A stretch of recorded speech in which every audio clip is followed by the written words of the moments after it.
With less than 24 hours until the transfer window closes within England, Mo Salah could be on his way out of Liverpool to Saudi Arabia. In today's video, we'll be discussing whether or not that move is good for both parties, Liverpool and Mohammed himself. Do you think Liverpool should be looking to move Salah on? Because obviously he's getting older. It's a big portion of money that Saudi Arabia are offering over there, Al Ittihad. So do you think this could be a move that we could see Liverpool make? Well, I don't know about this summer because obviously, as we said, because the English transfer window shuts today, Liverpool won't have the time to bring in a replacement. Yes, Liverpool have loads of quality attackers, but there's no one really who can play on that right side like Salah. Ben Doak does look like he can do that, but he's not prem-proven and he's still a teenager, so he hasn't got that experience to fill Salah's boots. He's a 20-goal-a-season man, and it could be the difference between getting top four and not. But for 150 million, it does seem very... It's a great incentive for Klopp and Liverpool because it does seem like a lot of money for someone, like you said, who's 31. His best years are behind him, although he's still probably within his peak now. His best years are maybe behind him. So it's a lot of money that Liverpool could get for him. And obviously they could reinvest that into the squad. But no, I wouldn't sell him this summer. I'd wait till next summer. And surely next summer, when he has a year left on his contract, Saudi Arabia would come in probably 120, 150 million. And then I accept it because for a 32-year-old who's got a year left on his contract, 120, 150 million would be really good. But no, I wouldn't sell him this summer. The only reason I would sell him is just they maybe came with like a 215, 220 million pound bid. But I don't think they will. And even then, I know it may sound stupid, but we just can't replace those goals that we've lost with Salah not in the team. I'd absolutely agree with that, to be fair. I would completely echo what you said. I think, obviously, as we've seen, there is a rumour that it could be 175 million offer. Yeah. So it's slowly rising, and it's a big portion of money for Liverpool to obviously get for someone who's getting on a bit. Maybe not old, but like you said, seeing his sort of best years behind him. But I think it'd be pretty stupid because you're selling him without any replacements. You have no replacement. It's not like you're planning on... If this was earlier on in the window, we would have time maybe to get another winger in who could sort of fill the boots of Salah, but not this late on. If this was a month ago, I'd say you should definitely consider it. But because it's on deadline day, I think it'd be pretty stupid because I know a lot of people will be saying, oh, you're crazy, everyone's like saying, oh, Liverpool, what are they doing rejecting that kind of offer? But you've got to think of like the replacements that you've got to sort of replace him with. Yeah, exactly. It'd be ridiculous to sort of sell him and then panic buy someone. And I think, because like I said, if he went, right, for example, if he did leave for this kind of money and Liverpool sort of panic buy someone, everyone would be like, oh, you just never got rid of Salah, never got rid of Salah. But then because obviously, this offer's sort of fresh, everyone's like, why aren't you selling them? Why aren't you selling? So it's sort of, the double-edged sword which way Liverpool go in terms of what most people think. And I do think that Liverpool should keep Salah. I think the goals that he brings to the team, it would be irreplaceable. If you sell Salah, right, you got, with all due respect, you've got Ben Doak and no one else.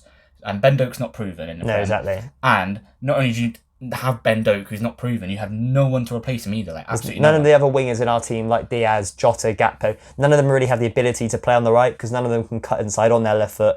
And also, right wingers are hard to come by nowadays. Like, try and name many top right wingers in football. Compared to the left-hand wingers, there's not as many. Like, on the left, you've got Grealish, Vinicius, spam the keyboard from Napoli.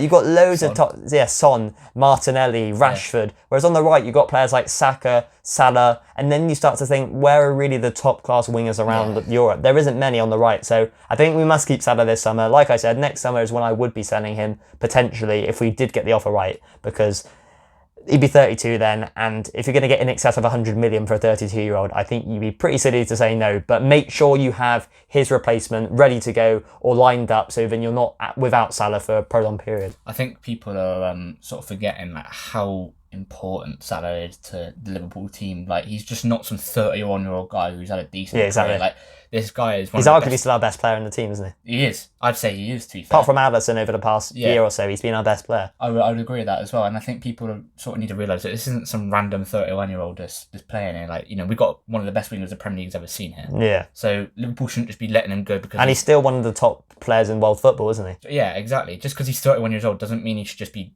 living in Liverpool, should be trying to push him out the door. Like, age, I know it has a big, like, a sort of not a big factor, but I know it's a factor to have in players because you're trying to develop your squad. And I know the Liverpool squad is aging. Obviously, with recent times, it's getting younger. But in terms of the core of the squad, like Salah, Van Dijk, it's sort of aging. It's getting on. And I understand that. But it'd be ridiculous to sell someone who's, like I said, like you said, one of Liverpool's best players. He's always guaranteed 20, 30 goals. Exactly. Just because he's 31 years old doesn't mean Liverpool should just be willing to just sell him just for the sake of it because everyone else says so. Like, it's just stupid. I don't understand that. Like, I get there's an obsession with young players, but like you said, like who would you replace Salah with? You can't. This guy is not replaceable. He's not. He's the best right winger in the world. Yeah. Like that's I don't think that's an argument as well. I think most people. And he say could that. be for the next 2-3 years. Exactly. Like he still will continue to be. So you physically can't replace him. And we know how Liverpool are struggling at the moment. You know, we haven't really got many. You want to be able to rely on these players. You don't want to get rid of too many of your players that you can rely on. With all these new players coming in, that's the thing. It's not a naive team, Liverpool, but with the whole midfield being new and you don't want too many new players up top, and you want the experienced players within that squad, like you said, the core players, to still remain in the team, because when the going gets tough, you can't just rely on a bunch of naive, inexperienced and younger players, can you? Exactly. You've got to rely on people like Salah to get you out of the mud, really. You know, put up double-figure goals and assists last season, which people are forgetting. I think people think he had a shocking season last year. He didn't. He actually had pretty decent. You know, it's actually hit 30 goals all comps. Exactly. And statistically, he actually was better than someone who people would say he's the best right winger right now, Bukayo Saka. Yeah, exactly. So statistically, he was better. So, you know, this guy's not finished. This guy is still going, and he will continue to be the best right winger in the world for years to come. And I don't understand why people are trying to rush to get rid of him, because this guy is, in fact, he's not even one of the best wingers. He's one of the best players in the world. Yeah, exactly. So it's not even a debate. So I don't really know why there's such an obsession from not Liverpool fans, maybe because I haven't really seen it for Liverpool fans, but other fans saying, why is he not going out the door? Why is he not going out the door? Like, that's stupid. That's stupid. Like, I don't know why there's so much obsession, and maybe it is because he's so good that rival fans want him to leave. Maybe that's the reason. It's also worth a mention that the Saudi League does shut on the 7th of September, I believe. Yeah. So they can still constantly put bigger and bigger bids into Salah, and it may tilt Liverpool's decision, but I don't think it will. I think Klopp's going to stick to his roots, because it's good having 150 million, 175 million in the bank for players who are maybe not at their best anymore, or who are in their 30s. But for a player of his quality, and you're not be able to replace him, it's no good having that money when you can't reinvest it into the squad and bring players in until January, and obviously next summer as well. So genuinely, if there's anyone that can actually replace him, say in the comments, because I do not see a single player, realistically, that can replace Mohamed Salah. And even someone like Saka I don't even know if he'd lace Salah's boots anyway. So yeah, it's an interesting one. But no, we think he should stay till next summer at least, and obviously maybe Liverpool can reconsider the offer then. But yeah, comment your thoughts down below. It's a quick little video we thought we'll get out now, and it'd be interesting to see what happens with him over the next 24 hours. Anyway guys, thank you for watching the video. We hope you've enjoyed it, and we'll catch you in the next one.